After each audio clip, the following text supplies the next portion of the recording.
നമസ്കാരം. മലയാളികൾക്കേറെ സുപരിചിതനായ chartered accountant Shri Stanley James സാറാണ് ഇന്ന് നമ്മോടൊപ്പം ഉള്ളത്. എറണാകുളം സാജു ആൻഡ് കോയിലെ മാനേജിംഗ് പാർട്ട്ണർ കൂടിയായ ഇദ്ദേഹം H&S മാനേജ്മെന്റ് കൺസൾട്ടൻസി കമ്പനിയുടെ ഡയറക്ടർ കൂടിയാണ്. ഇദ്ദേഹത്തിൻ്റെ GST ടോക്ക് എന്ന യൂട്യൂബ് ചാനൽ മലയാളികൾക്കേറെ സുപരിചിതമാണ്. Let's welcome Stanley sir. Sir, GST വന്നിട്ട് ഈ ജൂലൈ മാസം 9ാം വർഷത്തിലേക്ക് കടന്നു. ഇതുമായി ബന്ധപ്പെട്ട് ഇപ്പോഴും ബിസിനസ്സുകാർ നേരിടുന്ന ബുദ്ധിമുട്ടുകളും അതിന് വേണ്ട പരിഹാരങ്ങളും എന്തൊക്കെയാണെന്ന് പറയുമോ സർ? 2017 ജൂലൈ 1 തുടങ്ങിയാണ് GST നിയമം നിലവിൽ വന്നത്. ഇപ്പോൾ 9ാം വർഷത്തിലേക്ക് കടന്നു.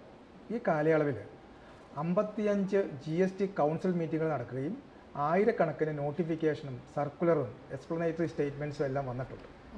സാധാരണ ഒരു ബിസിനസ്സുകാരനെ സംബന്ധിച്ച് ഇത് പഠിക്കുവാനും മനസ്സിലാക്കുവാനും എക്സിക്യൂട്ട് ചെയ്യുവാനും നല്ല ബുദ്ധിമുട്ടുണ്ട്.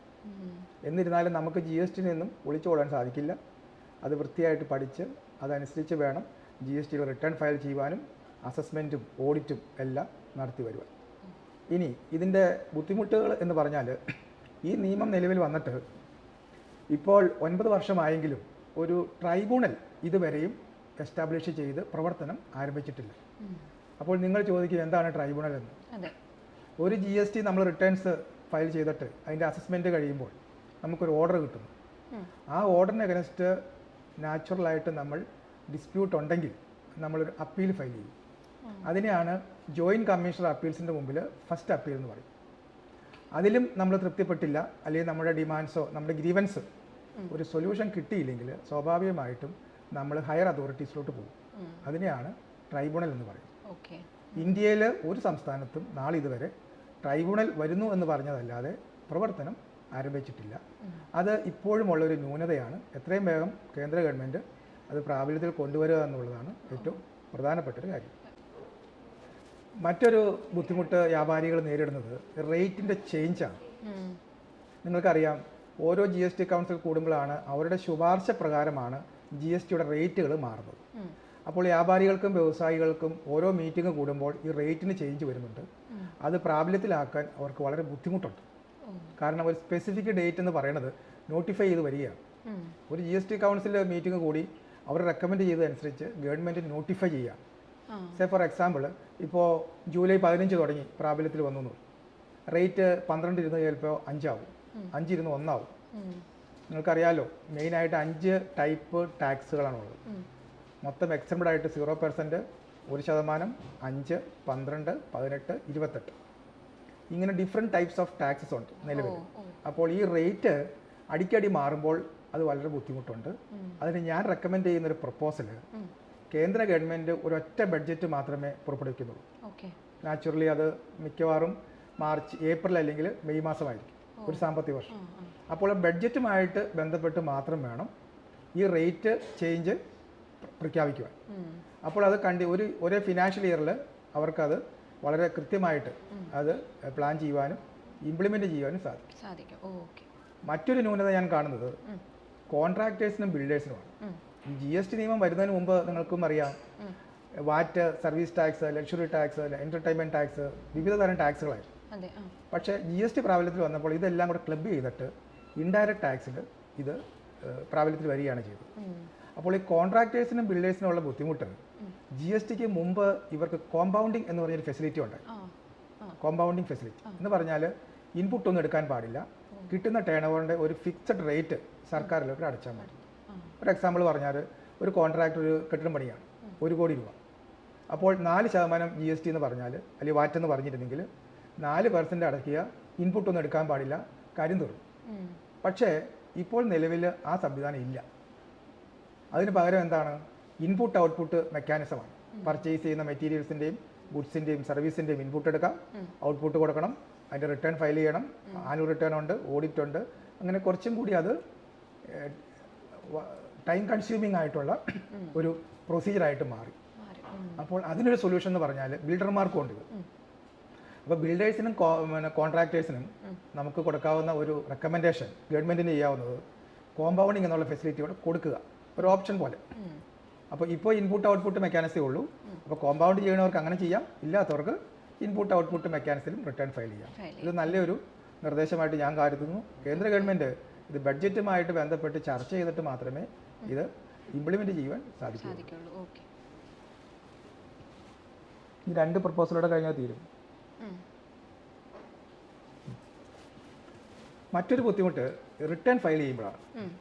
GSTR 1 എന്നുള്ള റിട്ടേൺ ആണ് നോർമലി ഗുഡ്സിനും സർവീസിനും നമ്മൾ ഫയൽ ചെയ്യുന്നത്. GSTR 1 അതിലെന്തെങ്കിലും മിസ്റ്റേക്ക് വന്നു, അല്ലെങ്കിൽ ഒരു ഇൻവോയ്സ് വിട്ടുപോയി, പർച്ചേസ് വിട്ടുപോയി, ടാക്സിൽ റേറ്റിൽ വ്യത്യാസം വന്നു, ഇങ്ങനെ എന്തെങ്കിലും മിസ്റ്റേക്കുകൾ വന്നാൽ നമുക്കിത് റെക്ടിഫൈ ചെയ്ത് റിവൈസ് ചെയ്യാനുള്ള ഒരു ചെറിയ ഫെസിലിറ്റിയാണ് ഇപ്പോൾ ഉള്ളത്. അതിന് ഇപ്പോഴത്തെ നിയമം എന്താണെന്ന് ചോദിച്ചാൽ GSTR 1 AA വഴി മറ്റൊരു റിട്ടേൺ ഫയൽ ചെയ്തിട്ട് മാത്രമാണ് നമുക്കിതിന് ടാക്സ് അടയ്ക്കാൻ സാധിക്കൂ. GSTR 3B എന്ന് പറയുന്നതാണ് നമ്മൾ ഇതിൻ്റെ പൈസ ഗവൺമെൻറ്റിലേക്ക് അടയ്ക്കുവാൻ ചെയ്യുന്ന റിട്ടേൺ ആണ് GSTR 3B. നാച്ചുറലി ഒരു റിട്ടേൺ ഫയൽ ചെയ്യുന്ന ഒരു ഡീലർ 11-ാം തീയതിക്കകം GSTR 1 ഫയൽ ചെയ്യണം.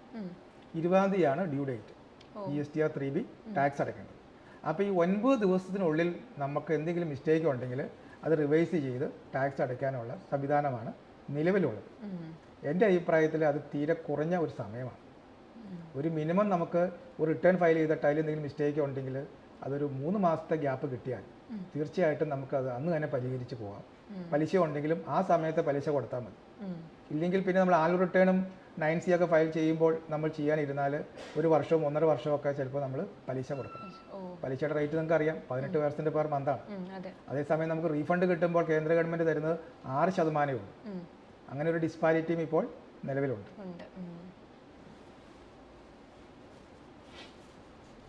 മറ്റൊരു ഇമ്പോർട്ടൻ്റ് പ്രപ്പോസൽ എനിക്ക് പറയാനുള്ളത് ആംനസ്റ്റി സ്കീമാണ്.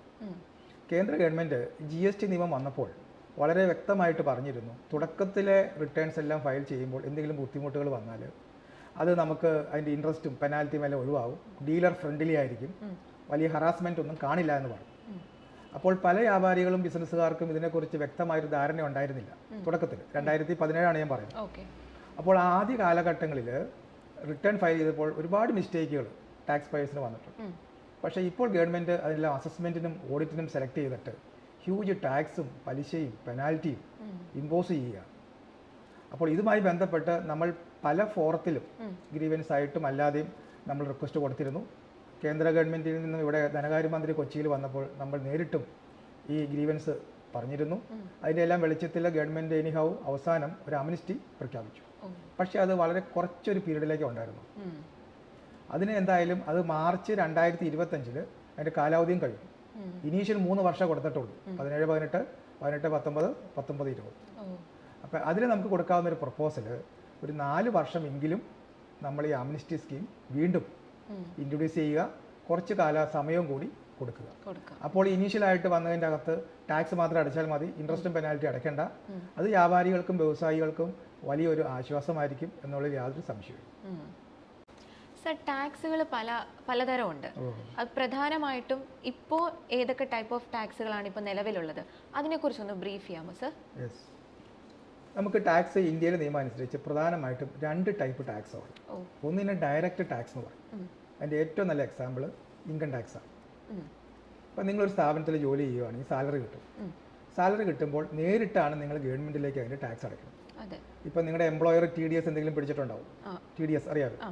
അപ്പോൾ TDS എല്ലാം പിടിച്ച് ബാക്കിയുള്ള തുക പേയബിൾ ആയിട്ടുണ്ടെങ്കിൽ നമ്മളത് ഇൻകം ടാക്സിൻ്റെ പോർട്ടലിൽ കയറി നേരിട്ട് ഗവൺമെൻറ്റിലേക്ക് നമ്മൾ അടയ്ക്കുകയാണ്. അതിനെയാണ് ഡയറക്റ്റ് ടാക്സ് എന്ന് പറയുന്നത്. രണ്ടാമത്തെ വിഭാഗം ഇൻഡയറക്റ്റ് ടാക്സ് ആണ്. എന്ന് പറഞ്ഞാൽ അത് ഇൻഡയറക്റ്റ് ആയിട്ട് തന്നെയാണ് ഗവൺമെൻറ്റിലേക്ക് കൊടുക്കുന്നത്. ഇൻഡയറക്റ്റ് ടാക്സിനെയാണ് ഇപ്പോൾ നിലവിലുള്ള GST, goods and service tax. GSTയുടെ ഒരു എക്സാമ്പിൾ പറഞ്ഞാൽ, നിങ്ങളൊരു ഷോപ്പിൽ പോയി ഒരു മൊബൈൽ ഫോൺ മേടിക്കുകയാണ്. മൊബൈൽ ഫോൺ മേടിക്കുന്നത് സേ ഫോർ എക്സാമ്പിൾ 10,000 രൂപയുടെ ഒരു മൊബൈൽ ഫോണാണ്. 18% GST. അപ്പോൾ അതിന് 1,800 രൂപ വരും. അപ്പോൾ 11,800 രൂപ കൊടുത്ത് നിങ്ങളൊരു മൊബൈൽ ഷോപ്പിൽ നിന്ന് മൊബൈൽ ഫോൺ മേടിക്കുമ്പോൾ ആ 1,800 രൂപ ആ ഡീലറാണ് നിങ്ങളുടെ കയ്യിൽ നിന്ന് കളക്ട് ചെയ്യുന്നത്. ഇൻ ടേൺ ഡീലർ ആയിരിക്കും റിട്ടേൺ വഴി അതിൻ്റെ ടാക്സ് ഗവൺമെൻറ്റിലേക്ക് അടയ്ക്കുന്നത്. അപ്പോൾ അതിൻ്റെ വ്യക്തമായല്ലോ, കാരണം ഡയറക്റ്റ് അല്ല നമ്മൾ അടയ്ക്കുന്നത്. നിങ്ങൾ ഷോപ്പിൽ കൊടുക്കുന്നു, ഷോപ്പിലെ ഡീലറാണ് സർക്കാരിലോട്ട് പൈസ അടയ്ക്കുന്നത്. അതിനെയാണ് ഇൻഡയറക്റ്റ് ടാക്സ് എന്ന് പറയുന്നത്. പ്രധാനമായും ഇതാണ് ഇൻകം ടാക്സും GSTയുമാണ് 2 രീതിയിലുള്ള വ്യത്യസ്തമായ ടാക്സുകൾ. ചെറുകിട വ്യാപാര വ്യവസായ സമൂഹത്തിന് ഇപ്പോഴും GST നിയമം വളരെ സങ്കീർണമാണ്. ഇതുമായി ബന്ധപ്പെട്ട് എന്ത് പ്രതിവിധിയാണ് അവർക്ക് വേണ്ടി ഉണ്ടാക്കാൻ സാധിക്കുക? GST നിയമത്തിൽ നിലവിൽ ചെറുകിടക്കാർക്ക് സ്പെഷ്യലായിട്ട് യാതൊരു കൺസെഷനും ഇല്ല. എല്ലാ വ്യാപാരികൾക്കും വ്യവസായികൾക്കും ബിസിനസ്സുകാർക്കും ഒരേ നിയമമാണ്. അതിൽ നിങ്ങൾ മനസ്സിലാക്കേണ്ടത് ഗുഡ്സിനും സർവീസിനും രജിസ്ട്രേഷൻ എടുക്കാൻ ഒരു സീലിംഗ് വെച്ചിട്ടുണ്ട് ഗവൺമെൻറ് GST നിയമത്തിൽ. ഗുഡ്സ് ആണെങ്കിൽ അതിന് 40 ലക്ഷം രൂപയാണ് ഒരു സാമ്പത്തിക വർഷത്തെ ടേൺ ഓവറിൻ്റെ പരിധി. എന്ന് പറഞ്ഞാൽ 40 ലക്ഷത്തിൽ മുകളിലാണെങ്കിൽ നിശ്ചയമായും ഈ കൂട്ടർ GST രജിസ്ട്രേഷൻ എടുക്കണം. സർവീസ് ആണെങ്കിൽ അതിന് 20 ലക്ഷമാണ്. അപ്പോൾ നിങ്ങൾ ചോദിക്കും ഗുഡ്സും സർവീസും എന്താണ്? ചുരുക്കി ഒന്ന് പറയാം. ഗുഡ്സ് എന്ന് പറഞ്ഞാൽ ഇപ്പോൾ ഇരിക്കുന്ന കസേര, ചെയർ, ഈ ഫ്ലവർ, നമ്മുടെ വാച്ച്, ഡ്രസ്സ്, ഇതെല്ലാം ഗുഡ്സാണ്. സർവീസ് എന്ന് പറയുമ്പോൾ ഒരു എക്സാമ്പിൾ പറഞ്ഞാൽ ഇൻ്റർനെറ്റ് സർവീസ്, വർക്ക്സ് കോൺട്രാക്റ്റ് ഒരു സർവീസാണ്. അതുപോലെ റെസ്റ്റോറൻറ്റിൽ പോയി ഭക്ഷണം കഴിക്കുന്നത് ഒരു സർവീസാണ്. പിന്നെ ഒരു ട്രാൻസ്പോർട്ടിംഗ് ഏജൻസി സർവീസാണ്. കൊറിയർ എത്തിച്ചു കൊടുക്കുന്ന സർവീസാണ്. ഇങ്ങനെയുള്ള സർവീസുകൾക്കെല്ലാം ഒരു സാമ്പത്തിക വർഷം 20 ലക്ഷം വരെയാണ് എക്സംഷൻ ഉള്ളത്. എന്ന് പറഞ്ഞാൽ 20 കൂടിയാൽ നിശ്ചയമായിട്ടും രജിസ്ട്രേഷൻ എടുക്കണം. ഇനി ചെറുകിടക്കാരെ സംബന്ധിച്ച് കോമ്പൗണ്ടിങ് എന്ന് പറഞ്ഞൊരു ഫെസിലിറ്റിയാണ് ഗവൺമെൻറ് ഇപ്പോൾ കൊടുത്തിട്ടുള്ളത്. കോമ്പൗണ്ടിങ് ഓപ്ഷൻ ഗുഡ്സിനാണെങ്കിൽ നിലവിലത് 1.5 കോടി രൂപ വരെ ടേൺ ഓവർ ഉള്ളവർ, ടേൺ ഓവർ എന്ന് പറയുമ്പോൾ ശ്രദ്ധിക്കണം, അഗ്രിഗേറ്റ് ടേൺ ഓവർ എന്നാണ് പറയുന്നത്. എന്ന് പറഞ്ഞാൽ ടോട്ടൽ ടാക്സബിളും നോൺ ടാക്സബിളും എല്ലാം വരും. അപ്പോൾ ടോട്ടൽ ടേൺ ഓവർ 1.5 കോടി വരെ ഉള്ളവർക്ക് 1% GST കൊടുത്ത് റിട്ടേൺ ഫയൽ ചെയ്ത് പോകാം. ഈ കൂട്ടർക്ക് ഇൻപുട്ട് എടുക്കാൻ പാടില്ല എന്നുള്ള കാര്യം പ്രത്യേകം ശ്രദ്ധിക്കണം. ഇൻപുട്ട് ഔട്ട്പുട്ട് എന്നുള്ള മെക്കാനിസം കോമ്പൗണ്ട് ചെയ്യുന്ന ഒരു ഡീലർക്കും കിട്ടത്തില്ല. അപ്പോൾ 1.5 കോടി രൂപ ടേൺ ഓവർ എന്ന് പറയുന്നത് ഒരു ചെറുകിടക്കാരെ സംബന്ധിച്ച് ചെറിയ ഫിഗറാണ്. ഇനി സർവീസിലോട്ട് വന്നാലോ, ഒരു സാമ്പത്തിക വർഷം 50 ലക്ഷമാണ് ഫിക്സ് ചെയ്തത്. എന്ന് പറഞ്ഞാൽ 50 ലക്ഷം വരെ ടേൺ ഓവർ ഉണ്ടെങ്കിൽ നമുക്ക് GST നിയമപ്രകാരം കോമ്പൗണ്ട് ചെയ്ത ടാക്സ് അടയ്ക്കാം. 6% ടാക്സ്. ഞാൻ ഏത് ടാക്സ് പറയുമ്പോഴും നിങ്ങൾ ഒരു കാര്യം മനസ്സിലാക്കേണ്ടത്, 6% എന്ന് പറയുമ്പോൾ ഇതിലെല്ലാം 2 കമ്പണൻ്റ് ഉണ്ട്. സ്റ്റേറ്റ് GSTയും സെൻട്രൽ GST. സ്റ്റേറ്റ് GST ഇതിൻ്റെ പകുതിയായിരിക്കും. 6 എന്ന് പറഞ്ഞാൽ സ്റ്റേറ്റ് GST 3%, സെൻട്രൽ GST അടുത്ത 3%. അപ്പോൾ ഗുഡ്സിന് ഞാൻ പറഞ്ഞു 1.5 കോടി രൂപ ടേൺ ഓവർ വരെ അതിൻ്റെ കൺസെഷൻ കിട്ടത്തുള്ളൂ. സർവീസിനാണെങ്കിലോ 50 ലക്ഷവും. അപ്പോൾ ചെറുകിടക്കാർക്ക് 50 ലക്ഷത്തിൻ്റെ ഒരു കോൺട്രാക്റ്റ് വർക്ക് ചെയ്താൽ അതിൻ്റെ ലാഭവും നഷ്ടവും നിങ്ങൾക്കറിയാം. അപ്പോൾ അവർക്ക് കൊടുക്കാവുന്ന ഒരു റിലീഫ് എന്ന് പറയുന്നത് ഈ പരിധി ഒന്ന് ഉയർത്തുക. അപ്പോൾ സ്മോൾ സ്കെയിൽ ഇൻഡസ്ട്രീസ് അല്ലെങ്കിൽ MSME സ്റ്റാർട്ടപ്പ് എല്ലാം വരുമ്പോൾ അവർക്കൊരു ഇനീഷ്യൽ ഒരു മോട്ടിവേഷനും ഒരു എനർജിയും നമ്മൾ കൊടുക്കാൻ ബാധ്യസ്ഥരാണ്. അപ്പോൾ അങ്ങനെ വരുമ്പോൾ തീർച്ചയായിട്ടും ഗവൺമെൻറ് ആ കൂട്ടരെ പ്രത്യേകമായിട്ട് പരിഗണിച്ച് അവർക്കുടെ രജിസ്ട്രേഷൻ്റെ സീലിംഗ് ഈ 40 ലക്ഷം എന്നുള്ളത് 1 കോടിയും 20 ലക്ഷം എന്നുള്ളത് ഒരു 75 ലക്ഷവും അല്ലെങ്കിൽ ഒപ്പമാക്കിയാലും തെറ്റില്ല, 1 കോടി എന്നുള്ളൊരു സംഭവം അവർക്ക് മാത്രം കൊടുക്കുക. അപ്പോൾ കോമ്പൗണ്ടിങ് വരുമ്പോഴും 1.5 കോടി ഗുഡ്സിനും 50 ലക്ഷം സർവീസിനെന്നുള്ളത് ഡബിൾ ആക്കുക. ഒരു 3 കോടി കച്ചവടം ചെയ്യുന്ന ഗുഡ്സ് സ്മോൾ സ്കെയിൽ, ഇപ്പോൾ സ്റ്റേഷനറി കടയോ സൂപ്പർ മാർക്കറ്റോ ചെയ്യുന്ന അല്ലെങ്കിൽ ചെറുകിട മാനുഫാക്ചേഴ്സ്, നമുക്കറിയാം ഹോളോ ബ്രിക്സ്, അതുപോലെ ചെറുകിട യൂണിറ്റുകളുണ്ടല്ലോ. അപ്പോൾ അവർക്കെല്ലാം ഇത് തീർച്ചയായിട്ടും ഒരു ഉത്തേജനമായിരിക്കും. ഇതിപ്പോൾ 1.5 കോടി കഴിഞ്ഞാൽ അവർ 1% GST പുറത്തു ചാടി. അതുകൊണ്ട് ഇപ്പോൾ മാർക്കറ്റിൽ വരുന്ന ബുദ്ധിമുട്ട് എന്താണ്? വലിയ കമ്പനികളാണ് ഇപ്പോൾ മാർക്കറ്റ് ഭരിക്കുന്നത്. അവർക്കാണ് ടാക്സും കളക്ട് ചെയ്യാനും പേ ചെയ്യാനും വളരെ എളുപ്പമാണ്. ചെറുകിടക്കാർക്ക് വളരെ ബുദ്ധിമുട്ടിയാണ് അവരുടെ ജീവിത നിലവാരവും അവരുടെ ബിസിനസ്. അപ്പോൾ തീർച്ചയായിട്ടും ഇത് വലിയ ഒരു ഉത്തേജനം കൊടുക്കും. പ്രൊവൈഡഡ് ടേൺ ഓവറിൻ്റെ സീലിംഗ് അവർക്ക് കൂട്ടിക്കൊടുക്കുക. അതുപോലെ കോമ്പൗണ്ട് ചെയ്യുമ്പോൾ ഉള്ള 1.5 കോടിയും 50 ലക്ഷവും എന്നുള്ളതും എൻഹാൻസ് ചെയ്ത് കൊടുക്കുക എന്നുള്ളത് പ്രത്യേകത. സർ, ഞങ്ങളുടെ MD 1 കോടി രൂപ കൊടുത്തൊരു കാർ വാങ്ങി. അതിൽ 48% GST നികുതി അടയ്ക്കുകയും ചെയ്തു. പക്ഷേ അത് ബിസിനസ് ആവശ്യത്തിനായതുകൊണ്ട് ഇൻപുട്ട് എടുക്കുന്നതിൽ എന്തെങ്കിലും തടസ്സമുണ്ടോ സർ? നിങ്ങളുടെ കമ്പനിയിലെ MD കാർ വാങ്ങി 48% GST കോമ്പൻസേഷൻ സെസ് ഉൾപ്പെടെ വരുന്നുണ്ട്, ശരിയാണ്. പക്ഷേ ഇത് ബിസിനസ് പർപ്പസിനാണ് ഉപയോഗിക്കുന്നതെങ്കിൽ കൂടി GSTയുടെ നിയമപ്രകാരം ഇതിന് ഇൻപുട്ട് ലഭ്യമല്ല. കാരണം സെക്ഷൻ 17 പ്രകാരം ബ്ലോക്ക്ഡ് ക്രെഡിറ്റിലാണ് ഈ സംഭവം വരുന്നത്. അപ്പോൾ കാറ് എത്ര കോടിക്ക് വാങ്ങിയാലും അതിൻ്റെ ഇൻകം ടാക്സിലെ ഡിപ്രിസിയേഷൻ നിങ്ങൾക്ക് ക്ലെയിം ചെയ്യാം. അല്ലാതെ GST 48% നമുക്ക് എടുക്കാനുള്ള യാതൊരു യോഗ്യതയുമില്ല. അതുപോലെ തന്നെയാണ് പേഴ്സണൽ ബിലോങ്ങിങ്സ് എന്ന് പറയുന്നത്, നമ്മൾ വാച്ച് മേടിച്ചാലും കാർ മേടിച്ചാലും ഒന്നും നമുക്ക് അതിൻ്റെ ഇൻപുട്ട് പാടില്ല.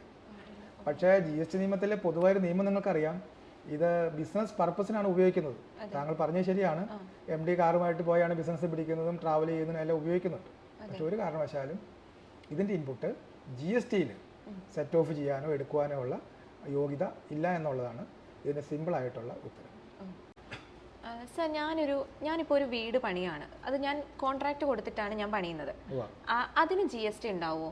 അതേപോലെ ഇപ്പം ഞാൻ മെറ്റീരിയൽസ് വാങ്ങി ലേബർ കോൺട്രാക്ട് മാത്രം ആണ് കൊടുക്കുന്നതെങ്കിൽ അതിൻ്റെ GST എങ്ങനെയായിരിക്കും? നിങ്ങളിപ്പോൾ GST നിയമപ്രകാരം വീട് പണിയുമ്പോൾ ഒരു വർക്ക്സ് കോൺട്രാക്റ്റ് ആണ്. അപ്പോൾ മെറ്റീരിയലും ലേബറും കൂടെ ചേർത്താണ് നിങ്ങൾ കോൺട്രാക്ട് കൊടുക്കുന്നത്. അപ്പോൾ അങ്ങനെ കോൺട്രാക്ട് കൊടുക്കുമ്പോൾ GST നിയമം 18% ബാധകമാണ്. ഒരു സിംഗിൾ റെസിഡൻഷ്യൽ വില്ല പണിതാലും കോൺട്രാക്ട് കൊടുത്ത് അദ്ദേഹമാണ് മെറ്റീരിയലും ലേബറും എന്ന് പറഞ്ഞാൽ കമ്പിയും സിമെൻറ്റും മണലും എല്ലാം കൊണ്ടുവരുന്നു, പണിക്കാരെ കൊണ്ടുവരുന്നു, നിങ്ങളുടെ സൈറ്റിലിട്ട് കെട്ടിടം പണിയുന്നു. അതാണല്ലോ വർക്ക്സ് കോൺട്രാക്ട്. അപ്പോൾ കോൺട്രാക്ടർക്ക് 18% GST കൊടുക്കണം. ഒരു ഉദാഹരണം പറഞ്ഞാൽ 1 കോടി രൂപയ്ക്ക് നിങ്ങളൊരു വർക്ക് കൊടുത്തു, 10K പ്രൊജക്റ്റ് പോലെ എന്ന് പറഞ്ഞാൽ എല്ലാം തീർത്ത് കയ്യിൽ തരണം. ഈ സിറ്റുവേഷനിൽ 1 കോടിയുടെ പുറത്ത് അവർ നോർമൽ 18% GST ചാർജ് ചെയ്യും. ചുരുക്കി പറഞ്ഞാൽ GST നിങ്ങൾ കൊടുക്കുവാൻ ബാധ്യസ്ഥരാണ്. രണ്ടാമത്തെ ചോദ്യം ലേബർ കോൺട്രാക്ട്. അതിനെക്കുറിച്ച് പറഞ്ഞാൽ ലേബർ മാത്രമായിട്ട് നിങ്ങളൊരു കോൺട്രാക്റ്റ് കൊടുത്താൽ GST നിയമത്തിൽ പറയുന്നത് അതൊരു സിംഗിൾ റെസിഡൻഷ്യൽ വില്ലയായിരിക്കണം. എന്ന് പറഞ്ഞാൽ ഒരു സിംഗിൾ വീട് മാത്രം നിങ്ങൾ പണിയുന്നു, നിങ്ങൾ മെറ്റീരിയൽസ് മുഴുവൻ വാങ്ങി നിങ്ങൾ ഫ്രീ ആയിട്ട് അവർക്ക് കൊടുക്കുന്നു, ലേബർ മാത്രമാണ് ആ കോൺട്രാക്ടർ പ്രൊവൈഡ് ചെയ്യുന്ന സർവീസ് ഉള്ളൂ. നിങ്ങൾക്കറിയാം വർക്ക്സ് കോൺട്രാക്റ്റും ലേബർ കോൺട്രാക്റ്റും സർവീസാണ്, ഗുഡ്സ് അല്ല. അപ്പോൾ ഈ പ്യുവർ ലേബർ കോൺട്രാക്റ്റ് കൊടുത്താൽ GST നിയമത്തിൽ പറയുന്നുണ്ട് വ്യക്തമായിട്ട് GST ബാധകമല്ല. അപ്പം വളരെ ശ്രദ്ധിക്കേണ്ട കാര്യം, മെറ്റീരിയൽസ് മുഴുവൻ നിങ്ങൾ തന്നെ പൈസ കൊടുത്ത് വാങ്ങി സൈറ്റിൽ എത്തിക്കണം. അവരുടെ ഡ്യൂട്ടി എന്ന് പറയുന്നത് ഇതിൻ്റെ കൺസ്ട്രക്ഷനായ ലേബർ സർവീസ് മാത്രമേ ഉള്ളൂ. ആ കാര്യം പ്രത്യേകം ശ്രദ്ധിക്കണം. ഇനിയും നമുക്ക് സാറുമായിട്ട് ഒരുപാട് കാര്യങ്ങൾ ചോദിച്ച് മനസ്സിലാക്കുവാനുണ്ട്. സോ നെക്സ്റ്റ് വീഡിയോയിൽ കാണാം.